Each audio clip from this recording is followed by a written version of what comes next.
अस्सलाम वालेकुम जी, my name is Nabeel Ali from organic valley Pakistan. और फार्मर्स अभी हम मौजूद है हेड ऑफिस में। हमारे साथ बहुत माशाल्लाह एजुकेटेड पढ़े लिखे एक 2B फार्मर बनने वाले हैं फार्मर आए हैं।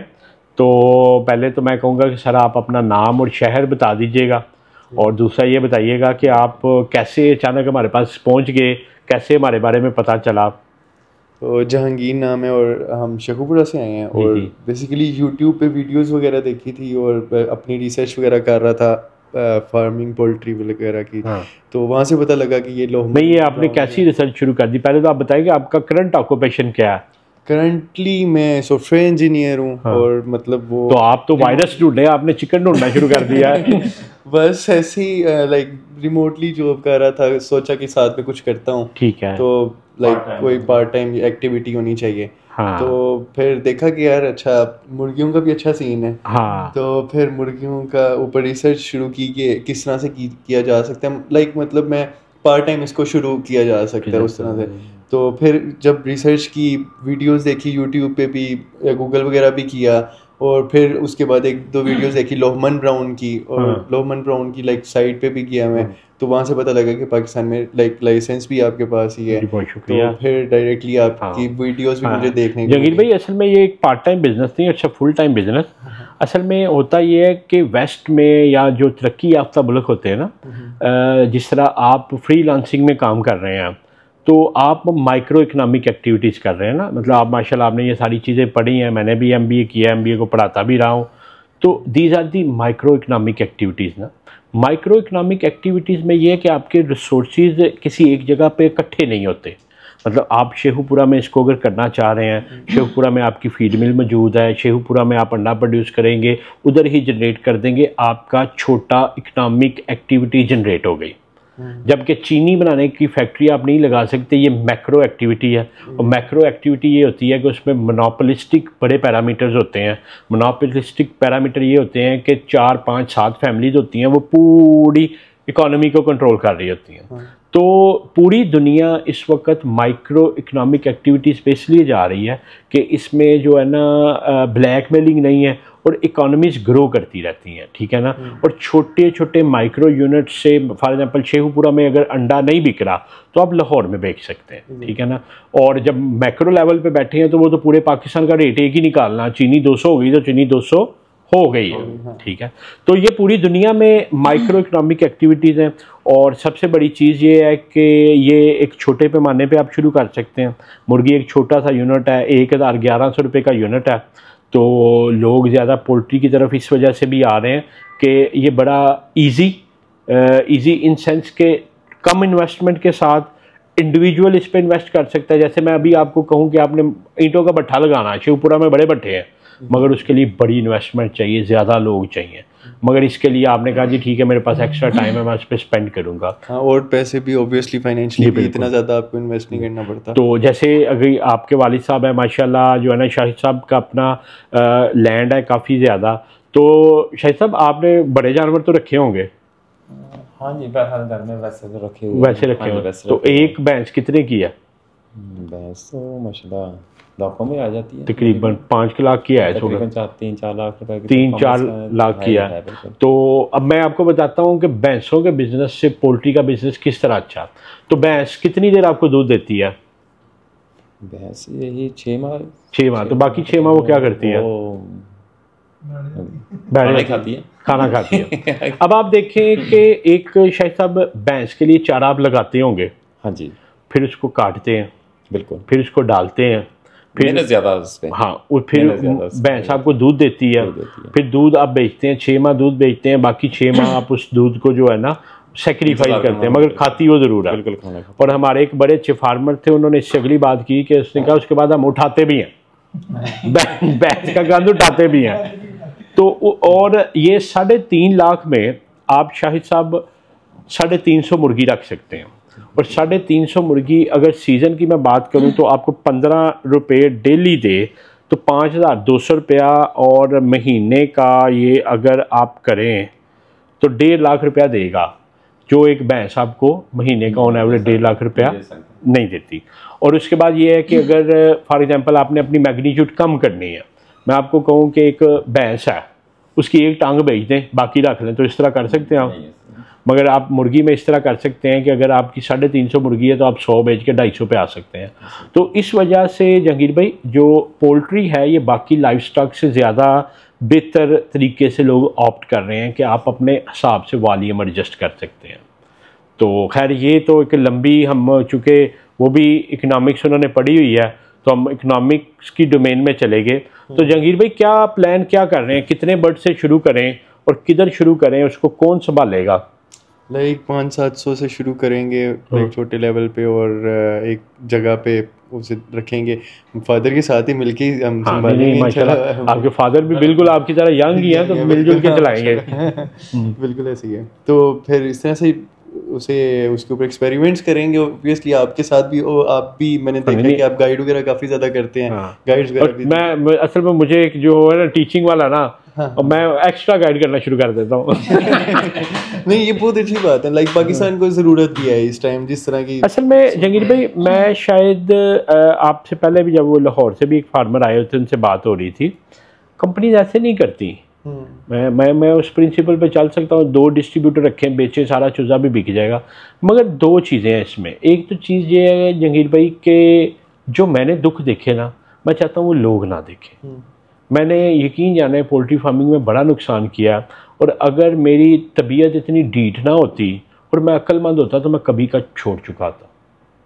एक ज़िद्दी तबीयत थी और हार ना मानने वाली तबीयत थी, तो मैं पहुंचा। अब मैं यह चाहता हूं कि लोगों के साथ इस तरह ना हो। शायद इस वजह से हम हर चीज़ को डॉक्यूमेंट करते हैं, लोगों को बताते हैं। और दूसरा एक ये है कि मैं जिस इंडस्ट्री में आ गया हूँ ना, इसमें बहुत बड़े बड़े जाइंट हैं, तो वो छोटे जाइंट को या छोटे को पलने नहीं दे सकते। तो अब मेरे पास बड़ा आसान है। आप यकीन जाने कि 30-30 हज़ार के ब्रायलर के फार्मर पकड़ूं, 10 फार्मर पकड़ूं, सर 3 लाख जो है ना जानवर उसको बेच लो, ठीक है ना। 30 हज़ार का एक शेड होता है। और अभी कैमरे से बाहर भी आपसे बात हो रही थी कि हमारे पास बेशुमार ब्रायलर के फार्मर जो काम करना चाहते हैं, मगर उसका नुकसान ये होगा कि मेरा प्लेटफॉर्म जो है ना वो बड़ा नहीं होगा, मेरा पोर्टफोलियो बड़ा नहीं होगा। 10 में से अगर 3 फार्मर निकल जाते हैं, मेरा तो बिजनेस बैठ जाएगा। तो मैं चाहता हूँ, कहते हैं कि don't put all your eggs in one basket, I have to spread out my span, ताकि लोग ज़्यादा से ज़्यादा उसमें। और उसको बड़ा आपने बड़ा अच्छा ऑटोमेट किया। लाइक हाँ, यही चीज़ बस यही है कि अपने आप प्रॉब्लम्स को डॉक्यूमेंट करते जाएं। तो बाकी जो है ना, आप कैसे हमारे तक पहुँचे? यूट्यूब से मैंने आपकी वीडियोस भी देखी हैं 1-2। हाँ। और फिर लाइक मैंने पहले असल में लोहमन की साइट से ही आपका देखा, पता लगा, तो आपको पता चला यार ये तो सच बोलते हैं। पहले ऑब्वियसली आप नहीं, पहले मैंने ये तो सच बोल रहे हैं। जैसे पाकिस्तान में सच बोलने वाला ना, ये शायद हमारे पाकिस्तान में ना एक बड़ा अजीब सा डायलेमा है ना। हम वो कौम है, हम जाके पूछ लेते हैं यार 9 बजे वाली ट्रेन कितने बजे आ रही है। तो वो आप परेशान हो गए कि ये सच बोल रहे हैं। ये सच बोल रहे हैं। अच्छा, लोमन की वेबसाइट से देखा? लोमन की साइट से देखा। और लाइक मैंने ईमेल्स भी, मेरी उनके साथ कन्वर्सेशन हुई थी, तो उन्होंने मुझे आपका ही कॉन्टेक्ट नंबर दिया था। तो वहाँ वो एक काइंड ऑफ वैलिडिटी मिल जाती है आपको। क्योंकि ऑब्वियसली पाकिस्तान में ये चीज़ें होती हैं, आपको नहीं पता होता कि क्या सीन चल रहा है। और फिर मैंने इसके ऊपर वो उनके डॉक्यूमेंट्स वगैरह, जो डॉक्यूमेंटेशन लिखी हुई है लोमन की साइट पे, वो भी देखी कि अच्छा जिस तरह से पेरेंट स्ट्रोक से आगे जो होते हैं कमर्शियल होते हैं, क्योंकि नॉर्मली लोग कर रहे होते हैं लोमन F1 ब्रीड के आगे ब्रीडिंग करा के भी लोग बेच रहे होते हैं। तो वो फिर मैं पहले वो भी लेने लगा था, लेकिन फिर वो शुक्र है बचत हो गई, वो थोड़ी सी रिसर्च खुद कर ली। अच्छा, तो बचत हो गई। आपने शायद साहब, अल्लाह ताला जब सबसे पहले हमारे साथ हम कलाम हुए थे ना, तो अल्लाह ताला ने कुरान का एक लफ्ज़ नाजिल किया था हम पे, इकरा। इकरा का मतलब है रिसर्च करो, जानो, सोचो। तो इंसान को अल्लाह ताला ने ये सोचने की कैपेबिलिटी और रिसर्च करने की, जानने की जो दी है ना, ये हमारी बड़ी लैग करती है। जैसे अभी आपके साथ वो फार्मर बैठे हैं, तो वो सोच नहीं रहे, एफर्ट नहीं कर रहे। तो अभी हम बैठे हैं, वो एक फार्मर है हमारे जो है ना, वो आए हैं, तो उन्होंने हमसे बर्ड लिया। तो जहांगीर साहब आप बताइएगा ज़रा, हमारी ज़बान से तो हमने अपनी तारीफ करनी है। 1000 में से कितने बर्ड मरे उनके? 10 मरे के 1% बर्ड जो है ना उनका मरा। वो भी 4 आई गेस नेचुरल, वो बता रहे थे। हाँ, 4 नेचुरल मरे। और उन्होंने कितना बड़ा लम्हा हमें दिया कि अंडा नहीं बिक रहा। बताइएगा, पंजाबी में बताइए कितना बड़ा था? बिल्कुल ऐसे ही है। इतना बड़ा लामा दिया जी, वो अंडा नहीं बिक रहा। तो जब हमसे उनसे इंक्वायरी किया कि आप कितने बंदों से मिले हैं, तो जंगीर भाई कितने बंदों से मिले? एक डिस्ट्रीब्यूटर से मिले। एक डिस्ट्रीब्यूटर से मिले, उसने कहा जी अंडा नहीं बिकता। तो वो लाहौर से गुजरांवाला आए हैं हमें लामा देने कि अंडा नहीं बिक रहा, तो लाहौर में उन्होंने अंडा नहीं बेचा। तो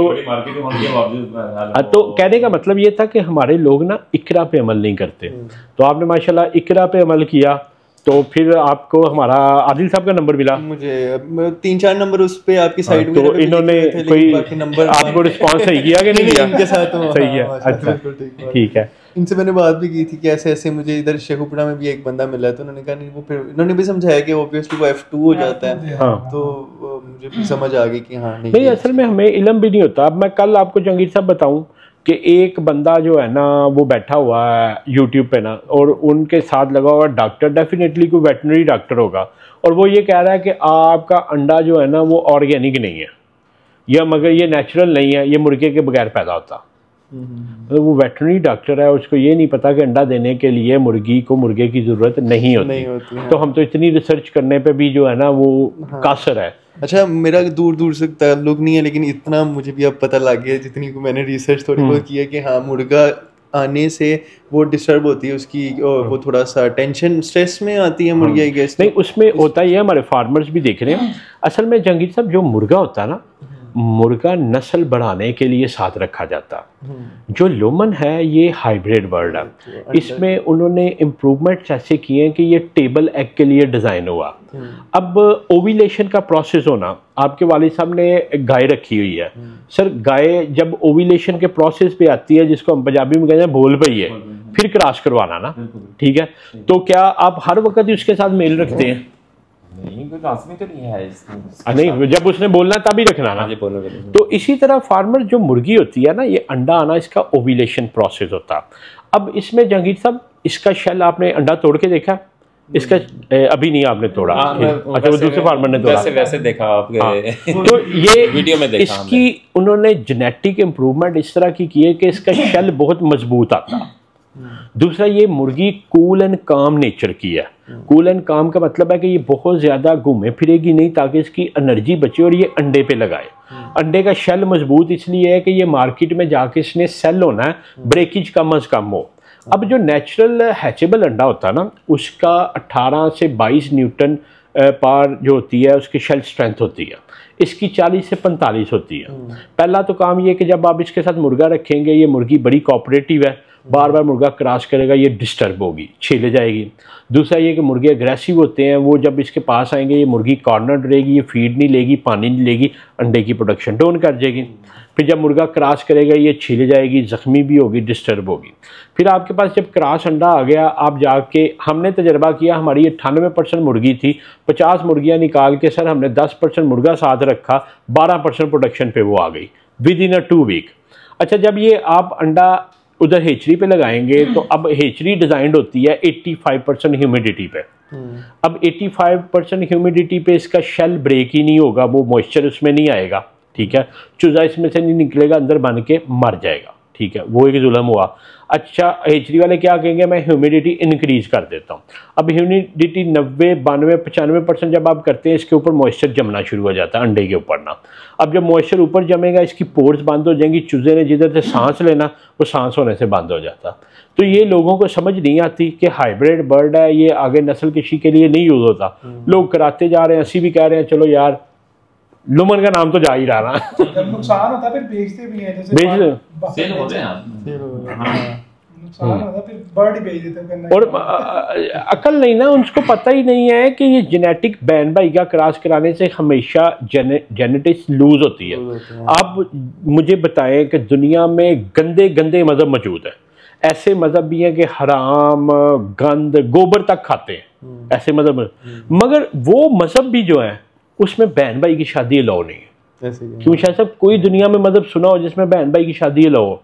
उसकी वजह यह है कि जो सेम जेनेटिक होता है उसकी लिबिडो पर आपस में सेक्स एफिलिएशन ही नहीं होती, मगर हम मुर्गियों में करवाते हैं, और फिर जब सेम जीन्स मल्टीप्लाई होता है तो उससे फिर वो बैड इन बैड आउट होता, वो उस तरह से वो नहीं प्रोडक्शन नहीं दे पाता। तो आपने फिर आगे की निकल गए बातों में, तो आपने लुमन की वेबसाइट से देखा, फिर आपने कॉल की हमें, फिर ईमेल पे भी उन्होंने मुझे एक ईमेल रिस्पॉन्स में भी उन्होंने आपका कांटेक्ट दिया ठीक था। है, मैंने आपकी मेहरबानी उनकी भी जवाब देते हैं वो वो जवाब देते हैं मुझे। हाँ। तो फिर खैर वो 3-4 नंबर उधर लिखे हुए थे, एक आदिल आपके सबसे पहले कांटेक्ट हुआ था, बाकी नंबर वैसे बन जा रहे थे आपके, आई डोंट नो। अच्छा, लेकिन वो शायद दूसरा नंबर 96419990 वाला मेरा है, वो मैं आउट ऑफ कंट्री था, इस वजह से बंद था। हो सकता है आप व्हाट्सएप कर दिया करें, आप भी व्हाट्सएप कर दिया करें। ये एक मसला, मतलब हो सकता है कि किसी को और को भी आपके साथ कांटेक्ट करने की कोई कोशिश कर रहे हो। वो हमारे इधर नेटवर्क के भी जो मसाइल होते हैं ना, हम तो कॉल करने के बाद कहते हैं ठहरो आवाज नहीं आ रही, दोबारा करता हूँ। हाँ, फिर मेरी आदिल भाई से कांटेक्ट हुआ, तो फिर मैंने उन्हें कहा कि यार मैं वीकेंड पे फारिग होता हूँ, तो फिर मैं वीकेंड पे चक्कर लगाऊंगा इंशाल्लाह। तो अभी कोई इन्होंने तसल्ली वगैरह करवाई आपकी? किस तरह कि मुर्गी की, चूजे की, अंडे की? वो अभी हमने देखना है अभी इंशाल्लाह। अच्छा, अभी फार्म पे जाएंगे। वैसे ओवरऑल आप समझते हैं कि कोई आने का फायदा हुआ आपको?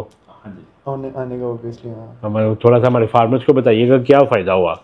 एक तो अभी जब जाएंगे हम फार्म पे वो फायदा होगा, दूसरा आपके साथ जिस तरह से बातें उस तरह, मतलब यूट्यूब पे भी पता लगती हैं चीज़ें, लेकिन आप एक दफ़ा जब आप फिजिकली मिलते हो तो वो और तरह से आप मोटिवेशन मिलती है कि वो पॉजिटिव एनर्जी जब आप ट्रैक करते हो ना, तो वो एक अलग चीज़ होती है। सही। लेकिन वो यूट्यूब पे भी काफ़ी कंटेंट मिल जाता है, चीज़ें अगर कोई सीखना चाहे रिसर्च करके। तो आप समझते हैं कि यूट्यूब पे जाना हमारा अच्छा फैसला था, बाकियों से कोई बेहतर कर रहे हैं हम कि नहीं?